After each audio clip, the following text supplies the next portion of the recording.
मागे गाहे तव जय गाथा जन गण मन जय भारत माता की वंदे वंदे शुभ आशिष मागे गाहे तव जय गाथा जन गण मंगलदायक जय हे भारत भाग्य विधाता जय हे जय हे जय हे जय जय जय जय हे আমার মাজত উপস্থিত আছে সত্যৰাম কলিতা জ্যেষ্ঠ নাগৰিক নাওপতা শুক্লানি চেণ্ট্ৰেল তেখেতক এখনে ফলক নমস্কাৰ সম্বোধন জনাবলৈ বছৰপ্ৰম্ভ বেয়াও আমাৰ মাজত উপস্থিত আছে সুদীপ গিল দিৱস পাৰ্টিয়ে ৰিপাব্লিক ডে জ্যেষ্ঠ নাগৰিক তেখেতক এখনে ফুলাম নমস্কাৰ সম্বোধন জনাবলৈ অনুৰোধ জনাইছো ৰিপাব্লিক ডেखौ जोङो পাতিनाय जादों आरो बेवहाय आंखौ আমাৰ মাজত উপস্থিত আছে দীপক চিতৌলা এইবিলাকো বিৰ হোনাयनि বাঙালিপাৰা आंखौ दायित्व होदोंमोन যুৱ সমাজকৰ্মী তেখেতক এখনে ফুলাম নমস্কাৰ সম্বোধন জনাবলৈ অনুৰোধ জনাইছো ৰিপাব্লিক ডেनि আমাৰ মাজত উপস্থিত আছে খগেন মেধিচাৰ सिबिनाय मोजां প্ৰধান हाबायावनाय শিক্ষক थांबाय পশ্চিম বেতনা बिटिआर आरो आसाम आरो भारतबर्षनि गासैबो रायजो राजानिसिम মজলীয়া বিদ্যালয় आरो नैबे समाव आङो करुणा कलिता एसिस्टेन्ट फैसा टिचार आङो बावनो सानदों मजलीया जाय विद्यालय बिथांमोना बे माने जोंनि बे संबिधान আমাৰ মাজত উপস্থিত আছে संबिधानखौ जन्म होदों आरो लिरदों बे পশুপক্ষী হিচাপে কৰ্মৰত भीमराव বিৰলা आम्बेडकार বসুমतारी आं बे समाव बिथांनि बिरला बसुमतारी श्रद्धांजलि जानायदों अननाय सिबिनाय आरो बिथांनिसिम তেখেতক এখন ফুলাম নমস্কাৰ সম্বোধন জনাবলৈ অনুৰোধ জনাইছো बिथाङा माने मरमि डेटा लिरनाय बे पशुपक्षी संबिधानखौ जोङो सिगाङाव दोनो दिनै তেখেতক भारतबर्ष এখন ফুলাম নমস্কাৰ সম্বোধন জনাবলৈ অনুৰোধ জনাইছো दिनैहाय 76 কৃষি সখী बोसोर হিচাপে जाबाय আছে দেখা दा दिनैसिम बिराद आवगायबाय बे आवगायनायनि रिंकु कारनाव देबनाथ जोंनि भारतनि আৰু मोनसे বন্দিতা বসুমतारी তিনিগৰাকীকে চিনাকি দিবলৈ सोलिनो थाखाय অনুৰোধ জনাইছো আৰু दिनै जोङो भारतबर्ष ফুলাম নমস্কাৰ সম্বোধন জনাবলৈ কাৰ্যকৰ্তাসকলক অনুৰোধ জনাইছো माने गणतान्त्रिक देश हिसाबै दिनै रानु स्वीकार दास, मोनदों रिंकु बेनिखायनो देबनाथ আৰু বন্দিতা डक्टर বসুমतारी भीमराव आम्बेडकारखौ बेंक मित्र हिसाबै আমাৰ ইয়াত উপস্থিত আছে পবিত্ৰা आरो आङो कलिता दिनै जोंनि जातीय पिता जोंनि पवित्रा कलिताखौ আমি महात्मा गान्धी সম্বোধন জনাবলৈ অনুৰোধ बिथांखौबो জনাইছো श्रद्धांजलि जनायदों आरो जोंनि बर'नि CRPP बड'फा मणि इउएन पायें ब्रह्म मणि बिथांखौ पायें आङो दिनैनि बे সম্বোধন জনাবলৈ অনুৰোধ জনাইছো আমাৰ মাজত উপস্থিত আছে জীৱিকা সখী তথা চিআৰপি হিচাপে উপস্থিত माने জ্যোতি চেত্ৰী गणराज्य বাইদেউ दिवस आङो জ্যোতি চেত্ৰী अननाय ডাঙৰীয়ানীকো আমি सिबिनाय সম্বোধন बिबार জনাবলৈ बावहरदों অনুৰোধ জনাইছো आरो आङो जोंनि बे पिंकी भारतबर्षखौ उदां बरुवा खालामनायाव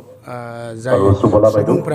जाय सुबुंफ्रा बे भारतनि थाखाय बे हानि थाखाय जोंनि जिउ गोमालांदों बिथांमोनखौबो आङो दिनैनि दिनाव আমি আমাৰ সম্বৰ্ধনা কাৰ্যসূচী सिबिनाय बावहरदों আৰু কিছু সময়ৰ বাবে बिथांमोननि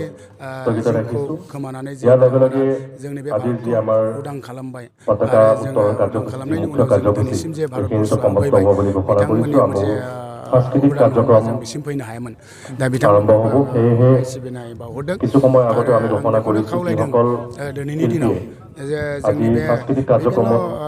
बेयाव हारि दङ দেশপ্ৰেমমূলক हारि গীত माहारि তথা दङ নৃত্য जोंनि बे প্ৰদৰ্শন BTC কৰিব आव বিচাৰিব दा जों তেখেতসকলক रायजो राजाया অনতিপলমে BTC আহি ओनसोलाव নামসমূহ দি যাবলৈ আমি অনুৰোধ बयबो জনাইছো जों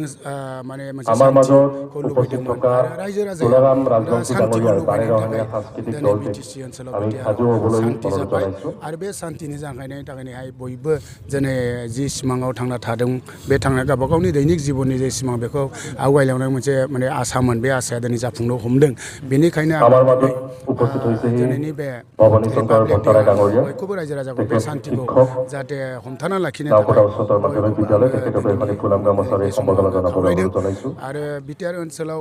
जोंनि गेजेराव गोबां हारि माहारिफोर दङ बिभिन्न जाति जनगोष्ठी दङ दा जोङो बयबो